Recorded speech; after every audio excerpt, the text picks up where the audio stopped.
ครับสบายดีพี่น้อง FC ทุกฐานเบอร์สุหมองสุบอนว่าสิเป็น FC ฝั่งไทยฝั่งลาวกะกราบสบายดีพี่น้องว่าสิเป็นในประเทศนอกประเทศกะกราบสบายดีพี่น้องงานวันเกิดใบเงินพี่น้องยังบ่จบเป็นเห็ดไม่โน่ยังนี่อบเป็ดอบเป็ดพี่น้องทั้งยังบ่อยากเปื่อยไปไหนเขายังจักหน่อยพี่น้องอบเป็ดทั้งนี้เพิ่นพากันย่างแต่ย่างนะย่างนั่นกับบ่ทันเนาะย่างนั่นกับท่านกินเบิร์ดพี่น้องเลยแซ่บใส่บล็อกหมอมันนอกกินยังหมอมันนอกเริ่มหมอมันนอกกินยังวะกินเป็ดโอ้ยหมอพาละพงกินละทางไหนกินก่อนกินขาบ่คือขากินผมมาเขาบ่คือก่อยอันนี้สิเป็นน้ำยำพี่น้องเขาเห็ดมาแซ่บพี่น้องกายไปเลยรับรองอย่ากายได้จังหน่อยได้ลูกขึ้นอ่ะคือสันได้มันกายยามมึงกินข้าวมึงจะครับเกลือบอกเอาน้ำปลาบอกบ้านอะไรคือว่าเอาเมียอะไรตอนไปไกลเนี่ยเบิ่งในพี่น้องย่ำมันลวกวุ้นเส้นอันนั้นนี่หมอเดียวจะค้นลวกในเบิก2 4 5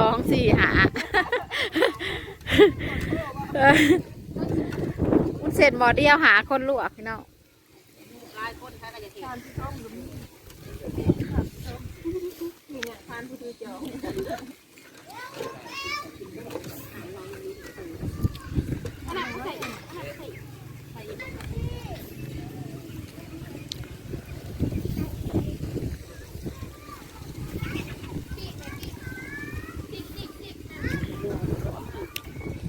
ตอนนี้กำลังเตรียมของพี่น้องกำลังจะยำเตรียมน้ำยำมาแล้วค่ะ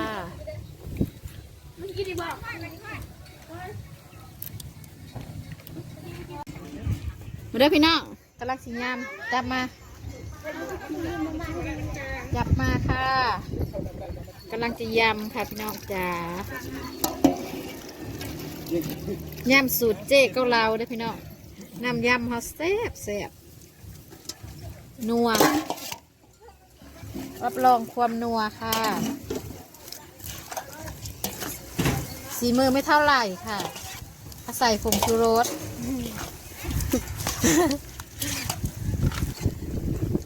แซ่บพี่น้องฮะย่ำน้อยบ่นี่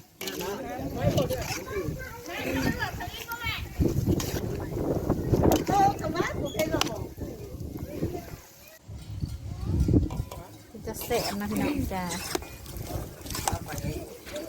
จักไปน้ำละเฮ้ยเราไปไล่งูไปน้ำละเพื่อนเราแล้วไปน้ำเป็นใหญ่ซ้อนมาแน่มันว่าเราจะไปเซิร์นเพื่อนเป็นใหญ่ซ้อนพี่น้องเครื่องเน้นๆพี่น้องลูกซีดนั่นโล1เนาะลูกซีดปลาแล้วกับ1 กิโลนึงกำลังเข้าตามือกล่องนะ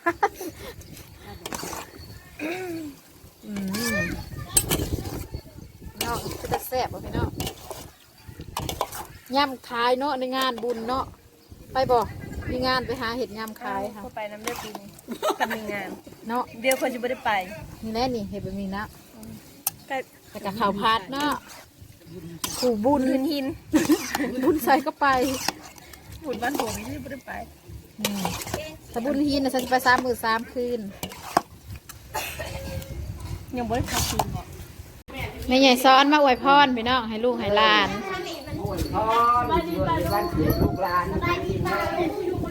สบายดีพี่น้องเอ้ย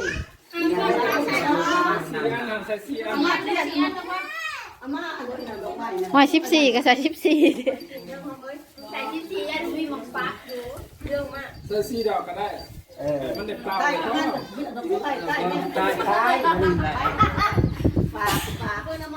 พันลมเนาะพันขึ้นลมครั้งแรกที่มันต้องเกี่ยมนะบอกเกี่ยมนี่มันเลย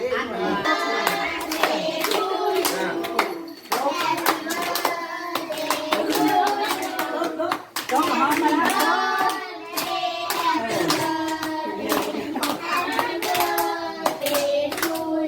น้องใบงาน14 ปีพี่น้องรู้สึกว่าสิได้กินวันเกิด2 มื้อเรียนแล้วเนี่ย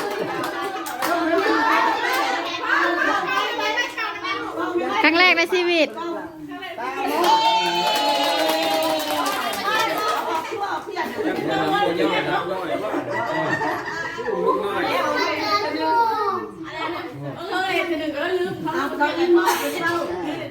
เอาไปแก่ลูกหลานท่านจ้าลูกหลานจ้าบ้านละนี่แล้วมืองานดีเสด็จตำราบาชีวันเกิดของนางใบเนี่ยพ่อเอื้อยพ่อน้องพ่อพ่อพ่อแม่เดือนป้าละสาวปุ๊บหน้าพ่อหน้าเพียงตาก็เลยตำราบาชีกันอยู่ดีดีแห้งวันเกิดนี่แหละบ่อยเจ็บบ่ได้ขังบ่อยท่านี่แหละห้ามเฮี้ยนก็ให้ได้เป็นเจ้าเป็นครูเป็นพันเลยนะแล้วทุกคนก็อยู่ดีแห้งอยู่ดีแห้งนะจ้าหวานเนี่ย อินก็จะทราบพระควรปฏิมาทราบวันเกิดเลย แค่ละ2น้อยหวานนะแค่หวานเนี่ยผูกแค่ไหนไป ไปว่าต้องการตรงนี้แหละ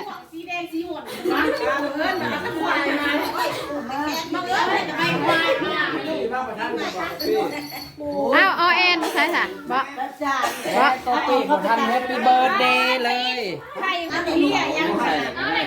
3 4 6ตกไปสักขอบมือเว้นเข็นมือเจ้าไว้มาผันนั่งเผาในเนื้อในกายให้สาราพาภัยไปตามนวลตามลม โอ้เป็นไงซ้อนให้อวยพรไปนะ ให้ไปตามกล่องดอกตามทางเลยนะเองไปตามกล่องง่ายมากเลยทำปั้นข่าวทรายบนไข่แล้วเอาปั้นขาวใส่ ให้กว่านี้ให้กว่านี้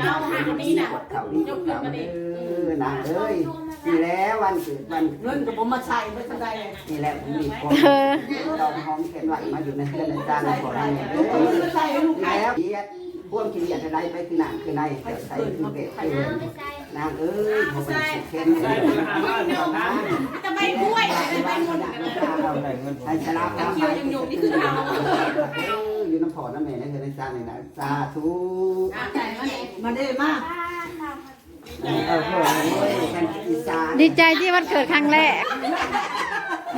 ไม่หมดอันนี้ไปเกิดของมึงอีกว่าอุ้ยจ้าเดี๋ยวเราโมบี้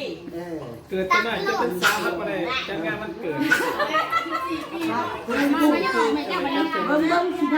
ถ้าไปซื้อเค้กจะลงหัวมือใดเขียนว่า12 ปีมูน้ำนี่แหละไม่แดงพ่อจะมันกับเก้าคนน้องไม่ลุ่มก็ไปแดงเป็นแต่ไม่เหลือสมุนไพรต่อวะลุ่มสิจัดงานมันเกิดมีใบแดงละลายนี่อยากได้ใบแดงบ่แดงเหมือนนี่เสื้อมัดแถวนี้ข้างเอาเด้อเจ๊หารายได้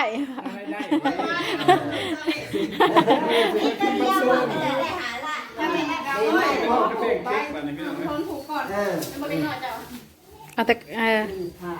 เล็กน้อยสนั่นไปเลยเด้อเป็นนะก็จะมีคนที่ผมเคยผ่าแล้วมีแต่คอนพระนั่งเก็บหมดไปดูแล้วเป็นลูกลูกมันไม่กี่ลูกหลานแค่เรื่องมันที่เรื่องใหญ่เขาจะเล่าผมเองว่าคนเก่าไหนลงไปลึกเลยดังเลยบ่จำหัวใจบ่เลี้ยวขอประเทศของแม่บอกให้เกียรติแม่ว่าได้ผูกคุณนึงผูกเบอร์เล่าหายใช่เลยนะนี่คือการเวลาว่ามันจะเทียนป้าเนี่ยมันอยู่ที่มันขับอยู่ที่ตรวจเรียนเทียนงานแต่ที่บ้านอาจารย์คนนี้จะเป็นท่าได้เรื่องผู้ว่ามันจะไปยาได้บอกว่าร้านคนจะไม่คายกันแล้วมาอยู่ข้างคนนี้คุยได้นั่งเลยทำเอ้ยสบายดีป่ะลุงนะลูกทำเอ้ยพี่ทำเอ้ยผูกไปเลยพี่น้อง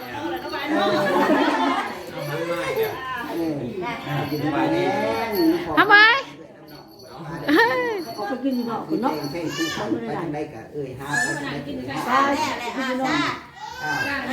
มันจะผูกแขนแล้วพากันออกมากินข้าวพี่น้อง เอาล่ะพี่น้องสำหรับคลิปนี้กับศิลาอะไรเด้อพี่น้องพอกันอย่าลืมกดไลค์กดแชร์กดติดตามซอกเจกับเราเด้อพี่น้องขอ FC ทุกท่านที่มีแรงสุขภาพแข็งแรงร่ำรวยสุขคนพี่น้องไปแล้วจ้า